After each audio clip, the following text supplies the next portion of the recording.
puis on va lire la Bible. Alors vous allez peut-être avoir un peu de mouvement parce qu'on est en train de finir de remplir toute la piscine pour le baptême. Mais soyez bien focalisés sur le message. Je vous demande de rester concentré parce que Dieu veut te parler maintenant. Nous lisons dans 2 Timothée au chapitre 1, versets 6 à 10. C'est pourquoi je te le rappelle, ranime la flamme du don que tu as reçu lorsque j'ai posé mes mains sur toi. En effet, ce n'est pas un esprit de timidité que Dieu nous a donné, mais un esprit de force, un esprit d'amour et de sagesse. N'aie donc pas honte du témoignage à rendre à notre Seigneur, ni de moi son prisonnier, mais souffre avec moi pour l'Évangile, en comptant sur sa puissance. Il nous a sauvés et nous a adressé un saint appel. Il ne l'a pas fait à cause de nos œuvres, mais à cause de son propre plan et de sa grâce qui nous a été accordée en Jésus-Christ de toute éternité et qui a maintenant été révélée par la venue de notre Sauveur Jésus-Christ. C'est lui qui a réduit la mort à l'impuissance et qui a mis en lumière la vie et l'immortalité par l'Évangile. Prions ensemble. Saint-Esprit, merci de flotter dans ce lieu, de libérer ton atmosphère, de donner la sagesse à travers la parole maintenant. Que cette parole de résurrection nous ressuscite. Seigneur, que toute pensée de mort, toute pensée contraire soit amenée captive maintenant à l'obéissance de Christ. Je déclare la vie dans ce lieu, la bénédiction dans ce lieu, la faveur dans ce lieu, à l'écoute de ta parole, dans le nom de Jésus. Et que toute l'Église dise Amen, Amen, Alléluia. Vous pouvez prendre place, vous pouvez vous asseoir. Merci. Est-ce qu'il y a des gens ici fans des Marvel, Avengers et tous ces trucs-là? Ok, certains ici, ok. Ça n'ont pas levé leurs mains, ça n'ont fait vous avez entendu Marvel, Avengers, ok. Alors, moi j'aime ça, d'accord. J'aime les films de super-héros, j'aime les Avengers, les Marvel. Et à la fin des Avengers, là dans la saga des Avengers, il y a les 2 derniers épisodes, les 2 derniers films de la saga. Alors l'avant-dernier, c'est Infinity War, d'accord. Il y a les connaisseurs qui disent ouais, on valide, c'est bien ça Laurent. Et pour ceux qui ont vu Infinity War, pour ceux qui ne l'ont pas vu, je vais spoiler, je suis désolé, d'accord. C'est sorti il y a quelques années. Alors, le truc c'est que le méchant gagne à la fin. Il y a un gros vilain, d'accord, venu de l'espace, qui gagne. Et en fait, comment il gagne? Il élimine la moitié de la population sur Terre. Et en fait, quand tu sors du film, du cinéma, tu es là, et en fait, c'est un super film, c'est bien fait, c'est joli, mais tu sors un petit peu en mode, comment on dit, mixed feelings, tu sais? Tu dis, c'était un beau film, mais le méchant a gagné, c'est pas normal. Et la moitié des super-héros sont plus là. Ils ont disparu. Et en fait, tu dis, c'est un super film, mais tu sens que c'est comme inachevé. Et c'est pas normal. Il faut une happy end. D'accord? Et heureusement, 2 ans après, est sorti le film final qui s'appelle Endgame. D'accord? Et là, dans Endgame, c'est quoi? C'est le retour à la vie. C'est les héros qui gagnent, les super-héros qui gagnent. Et surtout, il y a un super-héros qui se sacrifie pour que les autres puissent avoir la vie et revenir à la vie. Et moi, je suis là dans le cinéma et je suis content. Ça, c'est une fin que j'aime. Il y a les effets spéciaux et il y a les héros qui gagnent et le méchant a perdu. Ouais! Et en fait, vous savez, dans la vie, on aime les histoires comme ça. Mais avant les Avengers, avant tous ces films-là, en fait, il y a une œuvre qui est plus grande que celle-ci, qui ressemble à celle-ci, mais qui la dépasse. En fait, le vendredi, les amis, c'était un jour sombre en Israël, un jour sombre à Jérusalem. Parce que celui qui faisait les miracles, le grand héros, Jésus-Christ, celui qui attirait les foules, qui bénissait les veuves, les orphelins, les délaissés, celui qui allait auprès des lépreux, celui qui guérissait les malades, qui sauvait les perdus, celui-là, ce justicier extraordinaire, a été cloué sur une croix. Il a été pendu sur la croix, son corps ensanglanté. Et les disciples étaient là, triste, abattu. Et c'était un vendredi bien triste qui prenait fin. Le Sauveur est cloué sur la croix et la tristesse s'abat sur le pays. Le samedi est silencieux. Les disciples sont probablement enfermés dans le silence et dans la désolation. Mais le dimanche, c'est le jeu de la fin. C'est le head game. Les femmes vont au tombeau pour prendre soin du corps de Jésus. Mais voici, elles ne trouvent pas le corps de Jésus parce que Jésus n'est pas mort.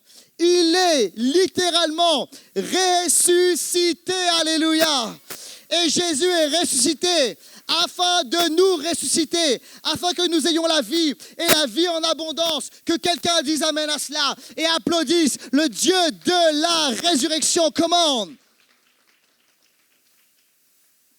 Alors, ce n'est pas fini, ce n'est pas la fin.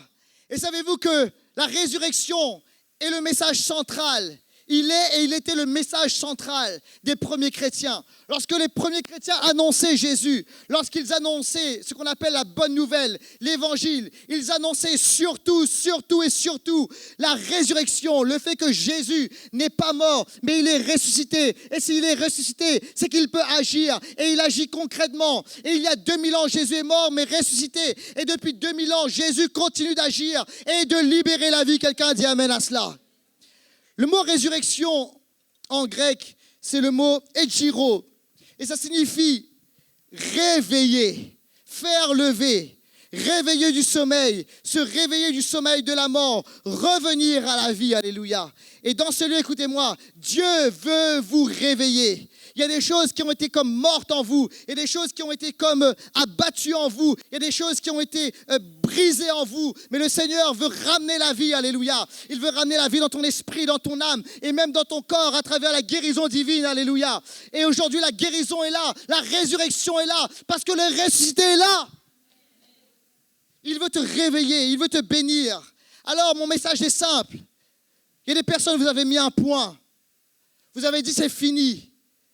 Et Dieu te reprend avec grâce et amour. Et il te dit, tu mets un point, mais moi je mets une virgule.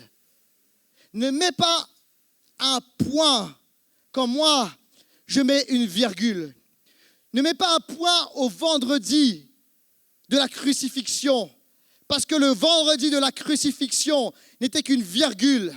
Et le dimanche arrive et je mets un point final parce que j'ai dit, tout est accompli. Quelqu'un dit amen à cela. Il y a des personnes ici, vous devez comprendre. Le Seigneur vous dit et il t'adresse cette parole. Ce n'est pas fini. Ce que tu traverses, ce n'est pas fini. Tes combats, ce n'est pas fini. Tes batailles, ce n'est pas fini. Dieu veut te redonner de l'espoir. Il veut te redonner la joie. Il veut te redonner la foi. Il veut te redonner le goût de vivre. Il te dit, réveille-toi, je te ressuscite. Ce n'est pas un point, c'est une virgule. Alléluia. Et Timothée, dans le passage qu'on a lu, avait besoin de comprendre que ce n'est pas un point, c'est une virgule. La vie de Timothée a commencé déjà de manière un peu compliquée. Laissez-moi poser le contexte. Timothée vient d'une famille compliquée, un peu complexe. Pourquoi ? Parce que ses parents étaient un couple mixte. Grec, son père, juive, sa mère. Alors vous allez dire, et ça fait quoi ? Ça fait qu'à l'époque, ce n'était pas comme aujourd'hui, et encore, les choses étaient compliquées. Son père grec, donc de religion païenne, et sa mère juive, de religion juive. Et en fait, normalement, il ne devait pas y avoir de couple, il ne devait pas y avoir de mariage, et les communautés vivaient de manière très séparée. Alors on n'a pas tous les éléments, mais on sait que Timothée est né de cette union. Il est né de ce mariage. Et alors, on ne sait pas grand-chose de son père, mais plusieurs pensent qu'il est probable que Timothée ait vécu dans une famille monoparentale, que son père n'était pas à la maison. Peut-être était-il décédé, peut-être avait-il quitté le foyer, on ne sait pas vraiment, mais très probablement, il a vécu dans un contexte de monoparentalité. Alors, des tensions potentielles dans la famille, tension potentielle dans le couple, un contexte de monoparentalité, il semble que les choses soient difficiles. Et il y a des personnes ici, tu dis, je suis peut-être mal né. Peut-être que ma famille est un contexte difficile. Peut-être que j'ai grandi où je suis, où j'ai vécu, où je suis en train de grandir dans un contexte de famille monoparentale. Mais écoute-moi bien, j'aimerais te dire ceci. Ce n'est pas le point, c'est une virgule, alléluia. Et Dieu veut faire ressortir le meilleur de ces situations. Et Dieu veut bénir. Et savez-vous ce qui s'est passé par la suite? La Bible nous apprend ceci, c'est que la mère de Timothée et la grand-mère de Timothée se sont convertis à Jésus, ont accepté Jésus comme sauveur et Seigneur. Et il y a eu une transmission de foi, même dans un contexte de famille monoparentale, même dans un contexte qui peut paraître difficile et encore plus à l'époque qu'aujourd'hui. Alors que peut-être on semble être dans une famille compliquée. Pourtant, regardez bien, la foi a été transmise de la grand-mère jusqu'à la mère, jusqu'à Timothée. Et de Timothée, cette famille compliquée, peut-être difficile, complexe, est sorti un apôtre, un homme de Dieu, l'évêque d'Éphèse, qui a fait une différence, qui a impacté les nations. Dieu l'a béni de manière extraordinaire. Alors peut-être tu dis, oh, peut-être que la mère de Timothée était là. Tu grandis dans un contexte difficile et ça va être compliqué pour toi. Mais Dieu dit, ce n'est pas un point, c'est une virgule. Ma mère m'a transmis la foi. Je vais te transmettre la foi. Et Jésus peut tout changer, car il est le Dieu de la résurrection. Quelqu'un a dit amen à cela. Il est le Dieu qui intervient même dans les situations les plus compliquées, les plus difficiles. Le Seigneur agit, que quelqu'un dise amen à cela. Mais Paul, qui est comme un père spirituel, un mentor, écrit à Timothée une lettre. Et dans cette lettre, il va encourager Timothée. Parce que Timothée a besoin d'être encouragé. Il a besoin d'être relevé, il a besoin d'être ressuscité. Il a besoin d'être ranimé. C'est quelqu'un qui sert Dieu, mais peut-être est-il passé par le découragement, par des temps difficiles. Il avait un rêve et il a enduré des combats et des luttes. Il y a des personnes ici dans ce lieu, et des personnes peut-être qui nous regardent à travers YouTube. Vous avez commencé avec un rêve, avec des projets, avec le désir d'accomplir des choses, peut-être chrétien ou pas chrétien, mais avec une ambition. Et ce qui s'est passé, c'est que les épreuves sont arrivées, les combats sont arrivés, peut-être le découragement est arrivé, et tu es dans une situation où les choses sont mortes à l'intérieur, où tu n'y crois plus, où tu dis j'ai trop espéré. Peut-être que tu es chrétien, tu dis j'ai même beaucoup prié et rien n'a changé. Mais Dieu te dit ceci, il te parle aujourd'hui et il veut te ranimer. Alors l'apôtre Paul écrit cette lettre à Timothée et il dit, rappelle-toi le don, la flamme du don que tu as reçu. Et je suis là pour te ranimer. Et il doit vivre et il va vivre une résurrection intérieure. Et le Seigneur veut te ressusciter. Il veut ressusciter le rêve en toi, la vision en toi, l'espoir en toi, que quelqu'un dise amen à cela. Il veut ressusciter la santé en toi.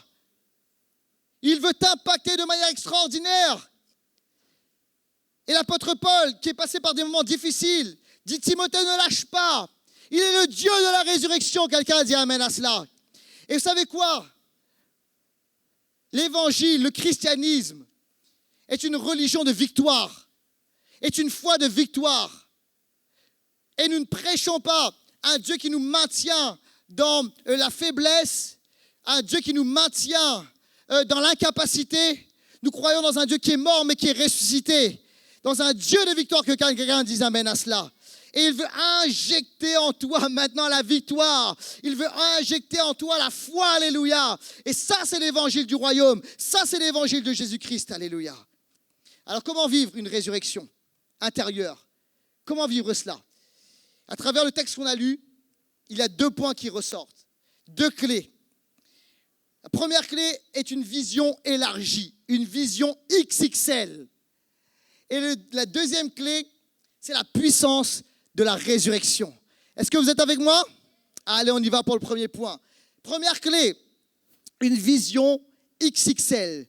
2 points, tu n'es pas un accident.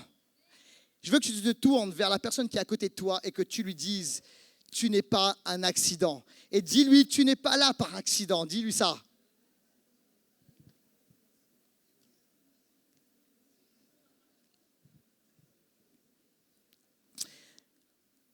Le verset 10 nous dit ceci, le verset 9, pardon. Il nous a sauvés, il nous a adressé un saint appel. Et il ne l'a pas fait à cause de nos œuvres, mais à cause, écoutez bien ceci, de son propre plan et de sa grâce qui nous a été accordée en Jésus-Christ de toute éternité. Nous ne sommes pas un accident. Alors il est question ici du plan de Dieu. Et l'apôtre Paul dit ceci, en fait, tu as été appelé Timothée, tu as été sauvé Timothée, pas à cause de tes œuvres, mais parce que Dieu a un grand plan. Il a un grand projet. Et dans ce grand projet, tu en fais partie. Et avant même que la terre soit fondée, avant même que le monde existe, Dieu avait déjà pensé à toi. Dieu t'avait déjà conçu dans ce grand plan. Et écoute bien, tu arrives ici sur terre parce que Dieu l'a décidé bien avant la fondation du monde. Alors, je l'écris de cette façon, ça va apparaître à l'écran. Notre appel a eu lieu avant notre naissance. Nous sommes tellement importants dans le plan de Dieu que Dieu l'a planifié il y a très longtemps. Alors écoute-moi bien, ta naissance n'est pas un accident. Parce que de toute éternité, avant même que le monde existe, avant même que l'univers soit fondé, Dieu, dans son intelligence, dans sa pensée, avait déjà ta personne à cœur. Il avait déjà ton prénom. Il avait déjà ta personnalité. Il t'avait déjà façonné dans son cœur, dans sa pensée. Et en fait, toi, tu penses que tu es né accidentellement. La réponse c'est non, c'est faux. Tu n'es pas né de manière accidentelle. Peut-être que, humainement, tes parents t'ont conçu de manière accidentelle. Mais écoute-moi bien, pour le cœur de Dieu, dans le cœur de Dieu, dans la pensée de Dieu, tu n'es pas un accident. Dieu t'a voulu, il t'a désiré, il t'a appelé, il a pensé à toi avant même, non seulement que tu existes, mais avant même que le monde existe. Alléluia. Moi, vous savez, j'aime prier ça sur mes enfants. Le soir, je dis, Seigneur Jésus, je te remercie parce que tu as créé Lou avant même que le monde existe. Et alors, vous savez, j'ouvre les yeux pendant ce temps-là et je vois le sourire de Lou, ma petite fille de 6 ans. Et après, je prie la même chose pour mon fils et je le vois pareil avec son grand sourire. Avant même que le monde existe, tu pensais à eux. Écoutez bien, Dieu, pourquoi nous a-t-il pensé à nous bien avant notre naissance? Parce que nous sommes importants. Vous savez, actuellement, dans un peu moins de 10 ans, il va y avoir les 2000 ans du christianisme. D'accord? Et c'est dans presque 10 ans. Mais vous savez quoi? Il y a déjà des gens, 10 ans avant, qui travaillent là-dessus à temps plein. Savez-vous pourquoi? Parce que ça va être une grosse fête. Ça va être mondial. Pourquoi? Parce que c'est très important. Je me souviens quand on a commencé avec mon épouse à préparer notre mariage. Moi, je me suis dit, 1 mois avant, ça va. On a commencé à travailler 1 an avant. OK. Et en fait, pourquoi? Parce que c'est quelque chose d'important. Et comme c'est important, tu t'y prends à l'avance, tu le prépares, tu le conçois, etc. Tu fais des plans. Et de la même façon, écoute-moi bien, non pas 1 an avant, non pas 10 ans avant même que le monde existe, Dieu pensait déjà à toi. Et il avait déjà un plan pour toi, un projet pour toi. Alléluia. En fait, écoutez bien, nous ne sommes pas seulement nés, nous avons été envoyés. Écoutez bien, notre naissance physique était le moyen de nous envoyer.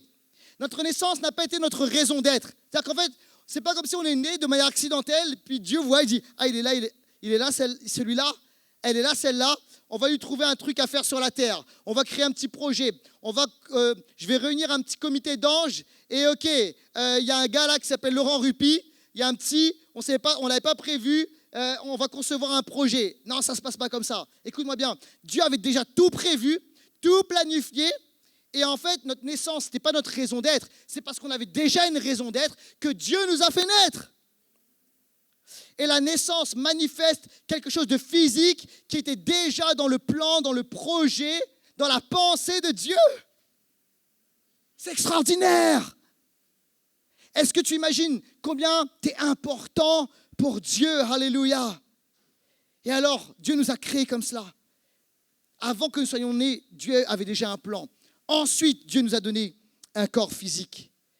Et ça va apparaître à l'écran, le fait d'avoir un corps physique te montre que tu as une raison d'être. Et c'est le plan de Dieu.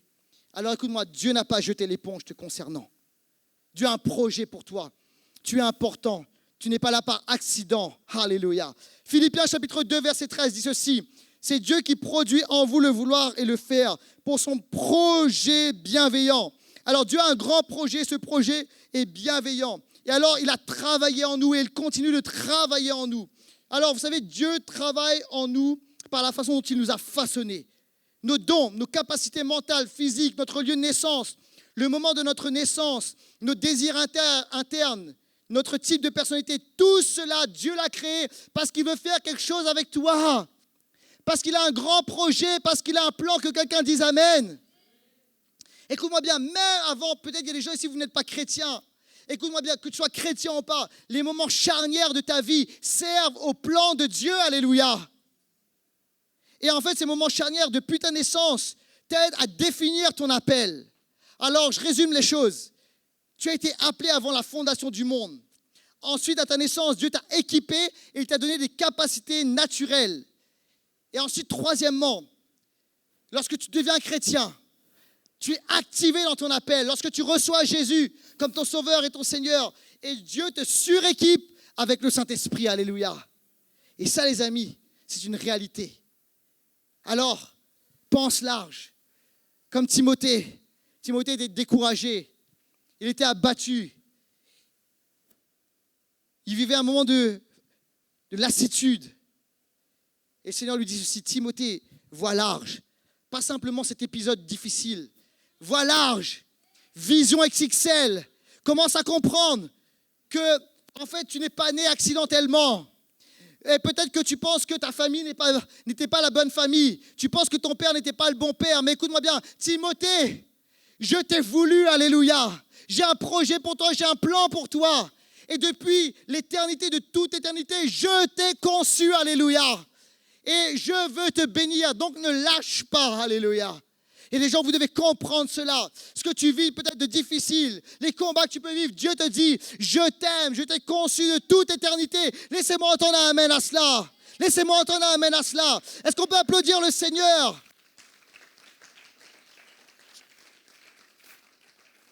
Deuxièmement, la puissance de la résurrection. Les amis, c'est le dimanche de la résurrection et il y a une puissance à travers la résurrection.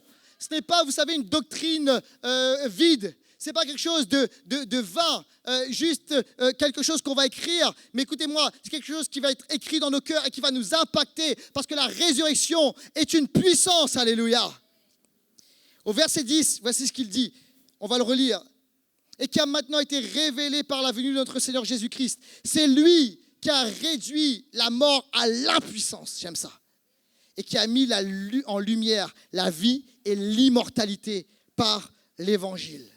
Alors, il y a une puissance dans la résurrection. Et je voudrais qu'on puisse voir, vous savez, la puissance de la résurrection maintenant. Et on va voir comment la résurrection vient littéralement nous ressusciter. Ça vient ressusciter des choses en nous. Et je voudrais commencer en disant ceci, la résurrection te donne accès à ton appel. La résurrection te donne accès à ton appel. Et dans toute la Bible, on voit la réalité de la résurrection. On va lire dans Genèse, chapitre 3, verset 24. Est-ce que vous êtes toujours avec moi?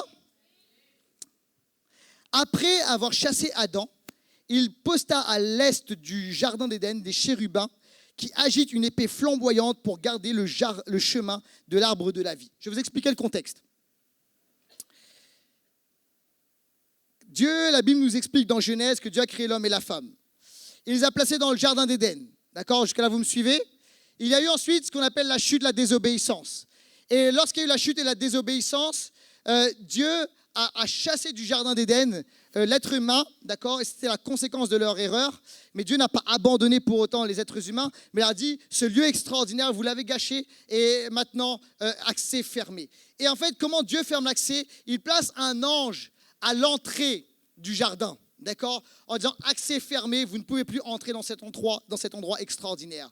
Et là, tu te dis, oh, ça c'est le point. C'est le point. J'ai fait une erreur. J'ai fait des erreurs dans ma vie et ça m'a bloqué les accès. Il y a des personnes ici, vous vivez avec des regrets parce que vous avez commis des erreurs. Et tu dis, j'ai peut-être gâché mon mariage, peut-être gâché une relation, j'ai peut-être gâché l'appel de Dieu sur ma vie. J'ai peut-être gâché une réalité, une situation professionnelle. Je suis peut-être dans des problèmes actuellement de finances à cause de mes erreurs. Et il y a comme un accès qui est bloqué. J'ai fait des péchés, j'ai commis des erreurs. Et actuellement, le lieu de la bénédiction, c'est comme bloqué et fermé pour moi. Mais j'aimerais que ça change. Alléluia, la pluie vient, c'est la pluie de la bénédiction. Ça va? Amen, amen. Restez connectés avec moi. Et là, tu dis accès fermé. J'ai plus accès à la faveur, à la bénédiction. Mais regardez ce qui est la suite. Ce n'est pas un point, dites avec moi, c'est une. Matthieu, au chapitre 28, versets 1 à 7.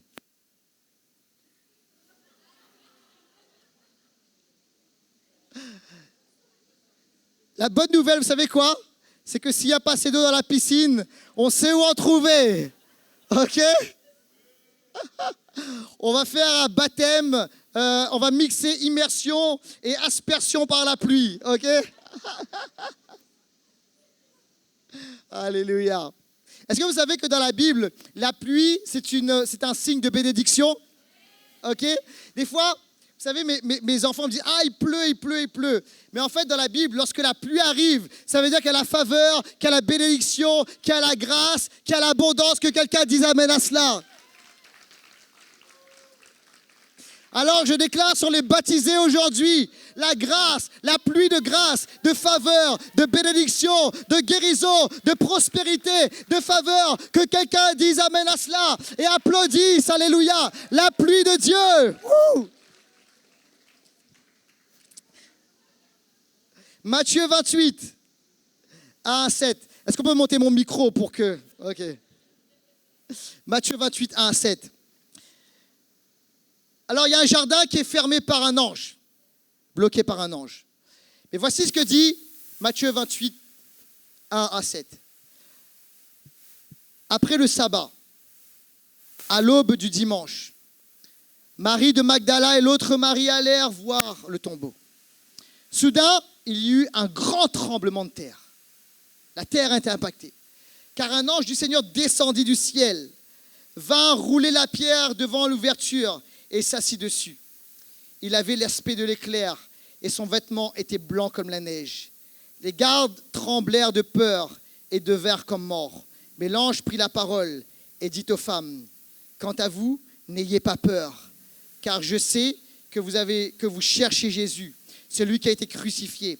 Il n'est pas ici, car il est ressuscité, comme il l'avait dit. Venez voir l'endroit où le Seigneur était couché et allez vite dire à ses disciples qu'il est ressuscité. Alléluia. Il vous précède en Galilée. C'est là que vous le verrez. Voilà, je vous l'ai dit. » Alors écoutez bien ceci. Il y a un jardin qui a été fermé par un ange. Accès fermé, accès bloqué. La bénédiction est fermée. Mais regardez ce qui prend place. Des siècles plus tard, ce qui était fermé va être comme ouvert. Regardez la scène. Au jardin d'Éden, à cause du péché, un ange bloque l'accès. Au tombeau, alors qu'il y a les désolations, et les femmes sont là, elles pensent que l'espoir est fini, qu'il n'y a plus d'accès. Un ange à nouveau est là. Mais l'ange maintenant ne vient pas fermer l'accès.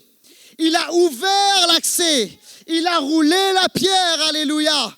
Et il déclare, n'ayez pas peur, alléluia. Il est ressuscité. Il y a accès à la faveur, à la bénédiction et à la grâce de Dieu. Laissez-moi entendre un amen à cela. Alors Jésus, écoutez bien, a donné accès. Tes erreurs n'empêchent pas l'amour de Dieu de donner accès à la bénédiction. Tes péchés ne sont pas trop grands pour l'amour de Dieu. Tes erreurs ne te condamnent pas. Le Seigneur vient avec grâce, amour et avec la puissance de résurrection. Et il vient te ressusciter maintenant. Et il te dit, prends courage, n'aie pas peur, reprends espoir. Que quelqu'un dise amen à cela. Alléluia. Le Seigneur te dit, ce n'est pas fini. L'accès à ton appel est toujours là. L'accès à la bénédiction est toujours là. L'accès à la grâce est toujours là. L'accès à la faveur est toujours là. Ça, c'est la puissance de la résurrection. Et la résurrection nous annonce cela. L'ange a roulé la pierre. L'accès a été ouvert. Tout est accompli. Que quelqu'un dise amen. Alléluia. On continue la puissance de la résurrection. Parfois, Dieu nous met en sommeil pour retirer ce qui n'est pas bon, puis nous ressuscite. Je vais le redire.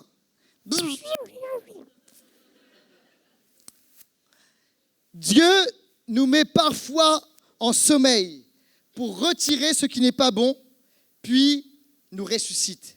Vous savez, il y a des moments où Dieu, volontairement, va comme mettre en pause, va bloquer, va mettre en sommeil certaines choses. Et parfois même, il va nous mettre en sommeil. Et on va vouloir essayer par nos propres forces de réussir, etc. Puis à chaque fois, c'est comme si tu es prêt de réussir et pof, ça ne marche pas. Et tu dis, qu'est-ce qui se passe? Dieu t'a mis en sommeil. Dieu dit, off pour un temps. Pourquoi est-ce que Dieu dit ça? Est-ce que Dieu est méchant? Non. Parce que Dieu veut d'abord retirer certaines choses en nous avant de nous faire rentrer dans la bénédiction. Ok, on lit ensemble la Bible. On va lire dans Genèse encore. Au chapitre 2, versets 21 à 23. On va même commencer au verset 18. L'Éternel Dieu dit, il n'est pas bon que l'homme soit seul. Est-ce qu'il y a des gars dans ce lieu? Tous les hommes disent amen. Il n'est pas bon que l'homme soit seul. Et ensuite, regardez ce qui va se passer. Alors l'Éternel Dieu fit tomber un profond sommeil sur l'homme qui s'endormit. Il prit une de ses côtes et referma la chair à sa place. Dieu forma une femme à partir de la côte qu'il avait prise à l'homme et l'amena vers l'homme. Et l'homme dit, voici cette fois, celle qui est faite des mêmes os et de la même chair que moi. On l'appellera femme parce qu'elle a été tirée de l'homme. Waouh! Ça, c'est la première chanson d'amour qui a été créée. Alors, pour la première fois dans la création, Dieu dit, c'est pas bon. Mais Dieu, vous savez, quand il voit que c'est pas bon, il laisse pas genre, bon, ça va quand même faire l'affaire, d'accord? Il savait que cette situation pas bonne allait provoquer des problèmes, d'accord? Alors Dieu fait quelque chose, il met l'homme en sommeil. Et ici, le sommeil, le fait de s'endormir, est une image de la croix. Jésus est appelé le second Adam. Il y a le premier Adam, d'accord, de la Genèse, et Jésus est appelé le second Adam. Et regardez, le premier Adam a été mis en sommeil. Et Jésus-Christ, le second Adam, a été mis quelque part en sommeil à travers la croix. Il est mort à la croix. Pourquoi? Parce qu'il y avait la parole de Dieu. Dieu dit ceci, c'est pas bon. Le péché, c'est pas bon. La malédiction, c'est pas bon. La mort, c'est pas bon. La maladie, c'est pas bon. Mais regardez, Dieu ensuite réveille Adam. Et alors qu'il se réveille, il y a la bénédiction. Alléluia. Et de la même façon, Jésus est mort à la croix, mais il n'est pas que mort à la croix, il est aussi réveillé, il est aussi ressuscité. Et là, c'est un monde nouveau, c'est un temps nouveau. La terre a tremblé. Et voici, les ténèbres ont été vaincues. La maladie, le péché, la mort, tout cela a été vaincu. Et Dieu dit maintenant, tout est accompli en Jésus-Christ. Alors écoute-moi bien, il y a des moments où Dieu te met en off. Mais il y a des personnes, tu dis, je ne vais jamais goûter à la bénédiction.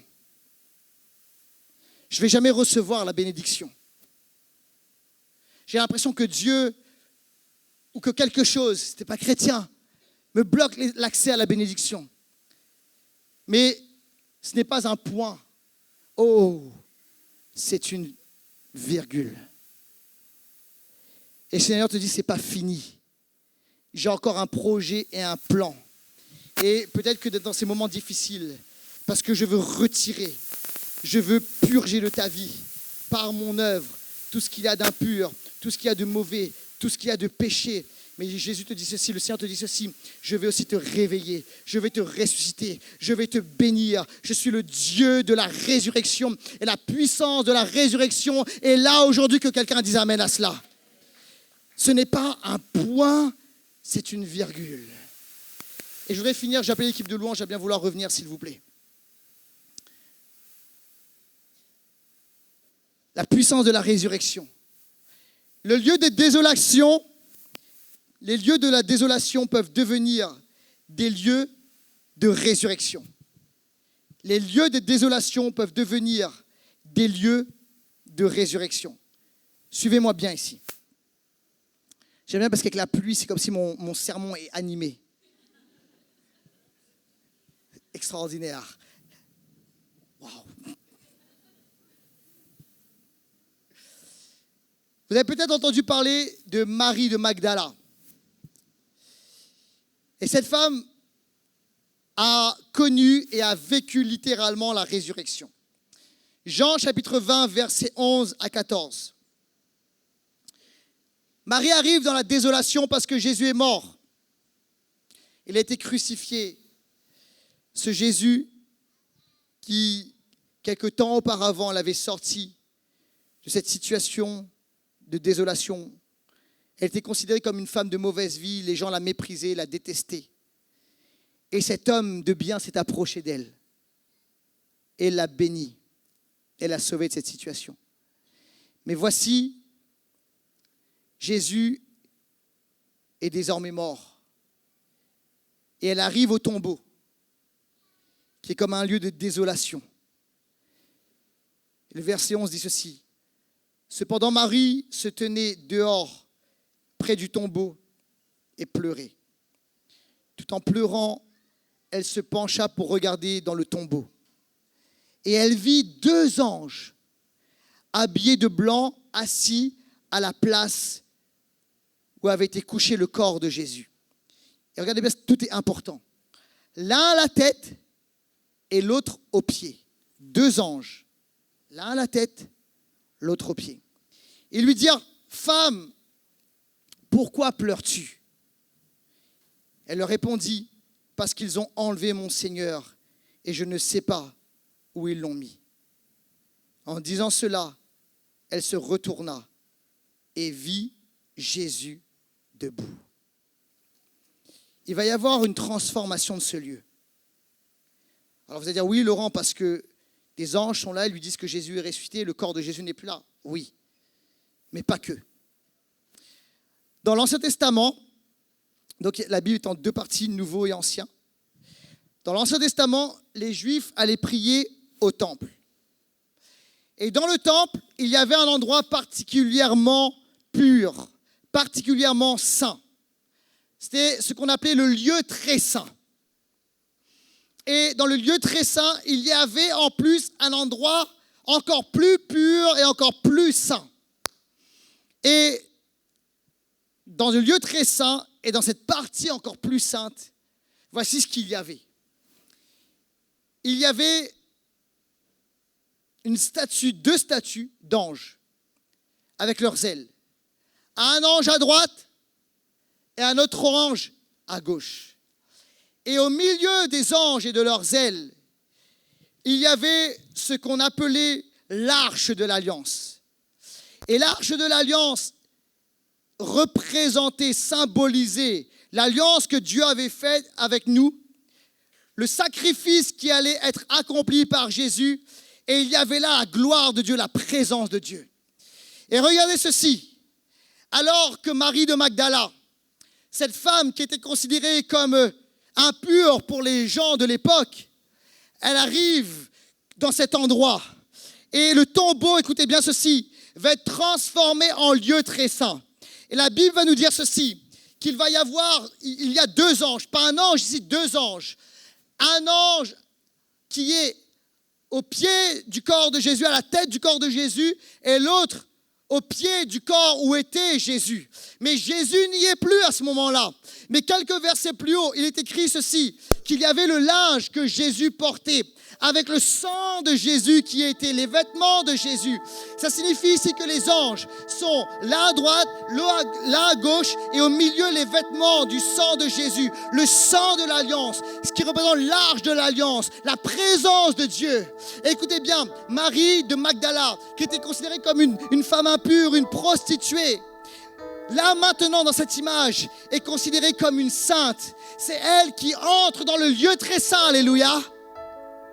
Et en fait, ce lieu de désolation est transformé en lieu de résurrection, en lieu de gloire, en lieu de faveur, de bénédiction, en lieu saint. Et les anges lui disent, n'aie pas peur, car il est ressuscité, alléluia. Écoute-moi bien, ça c'est la puissance de la résurrection.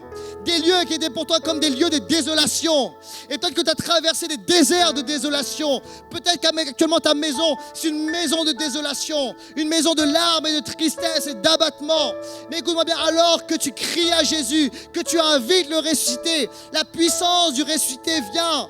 Écoute-moi bien, ta maison va devenir un lieu très saint, alléluia. Les anges vont venir, la gloire de Dieu va venir, alléluia.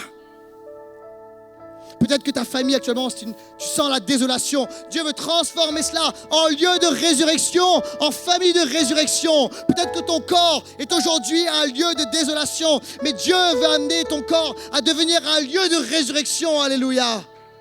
Est-ce que tu es avec moi? Le tombeau devient un tabernacle. Le tombeau devient un tabernacle. Le lieu de désolation devient un lieu de résurrection. Alléluia. Le lieu sale devient un lieu très saint. C'est la puissance de la résurrection. Il y a des gens dans ce lieu, tu dis, moi je suis comme Marie et je ne me sens pas assez pur pour recevoir la bénédiction. Il n'est pas question de tes œuvres.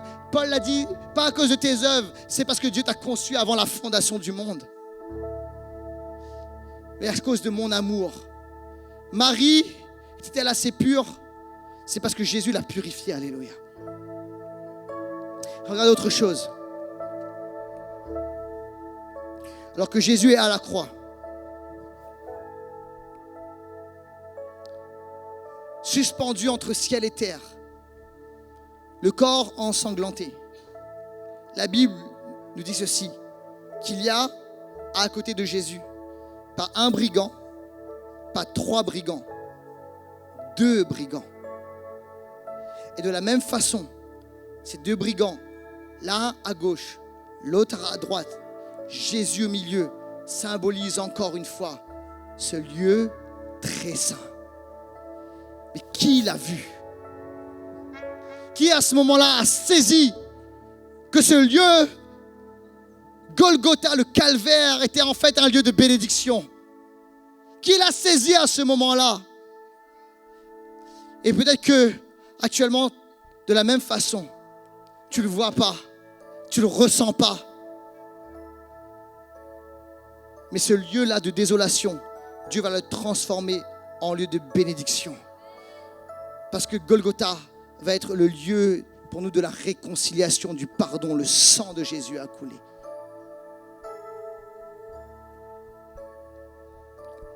Un jour, il y a une femme, Jésus est en Samarie, dans une région étrangère, une région non juive. Et une femme d'origine samaritaine qui était ennemie des Juifs, un peuple ennemi des Juifs, est en train de puiser de l'eau au puits. Et Jésus va commencer à converser avec elle, et je vous fais la version courte. Jésus connaît son cœur et il connaît sa vie. Et il lui dit, où est ton mari? Il lui dit, mon mari, je n'ai pas de mari. Elle dit, tu as bien fait de dire, je n'ai pas de mari.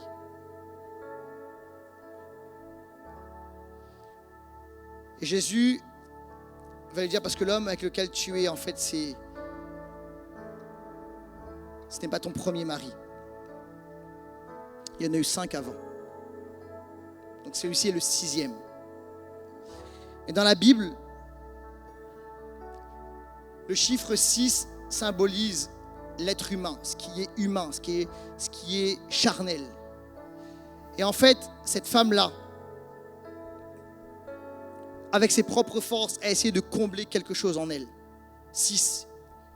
Et parfois, avec nos propres forces, humainement, on essaie de combler quelque chose en nous. Et elle avait un manque affectif. Et elle essaie de remplir ce manque à travers l'affection des hommes.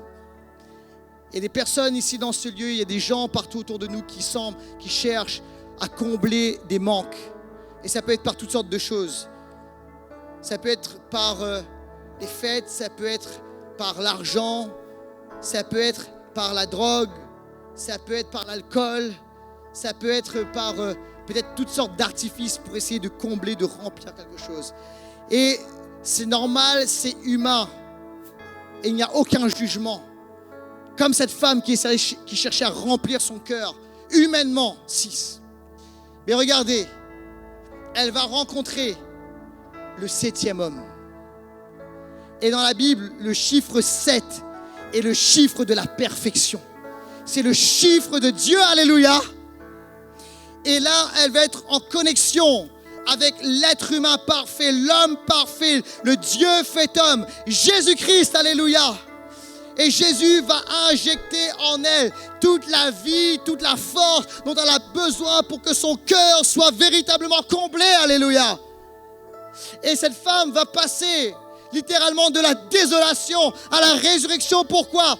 Parce qu'elle est en connexion avec celui qui a dit « Je suis la résurrection et la vie » avec Jésus lui-même. Et sa vie va être transformée par la puissance de la résurrection. Je vais finir avec ceci.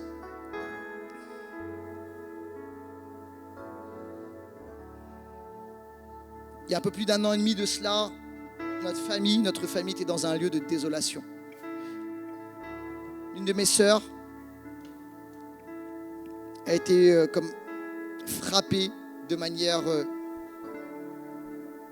très inattendue par la maladie, par un AVC. Et c'était la désolation, un lieu de désolation. Et on se demandait ce qui se passait. Et la vérité, les amis, c'est que on sentait comme l'odeur de la mort. La mort était proche. Avec son mari, venait tout juste de se marier.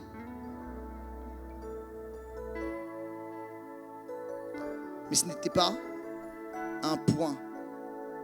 Les médecins pensaient que c'était un point. Et c'était normal, humainement, c'était comme un point. Ils nous ont fait comprendre que ce sera probablement le point final. Mais Dieu a dit, ce n'est pas un point, c'est une virgule. Écoutez-moi bien, le Seigneur a injecté la foi, la révélation dans nos cœurs. Et il nous a dit, elle sera guérie. Et on a commencé à déclarer, à proclamer la guérison. Au lieu d'un esprit abattu, on a commencé à libérer la louange et à déclarer la guérison et à déclarer la guérison. Et on allait à l'hôpital et on déclarait la guérison. Les gens pensaient qu'on était fous parce qu'ils pensaient qu'on ne comprenait pas ce qui se passait, parce qu'on n'était pas abattu, parce qu'on savait que ce n'était pas un point mais une virgule. Et on a déclaré la guérison. Et écoutez bien, il y a eu tout un enchaînement, une série de miracles sur miracles sur miracles, de surnaturel au surnaturel au surnaturel. Et les médecins n'en croyaient pas à leurs yeux. Ils ne comprenaient pas ce qui s'est passé. Mais écoutez bien, le Dieu de la résurrection est intervenu dans cette situation alors qu'on a dit c'était fini. Écoutez bien, Dieu est arrivé et la vie abondante et surabondante a jailli au milieu de la mort. Et nous avons expérimenté et vécu et goûté à la résurrection.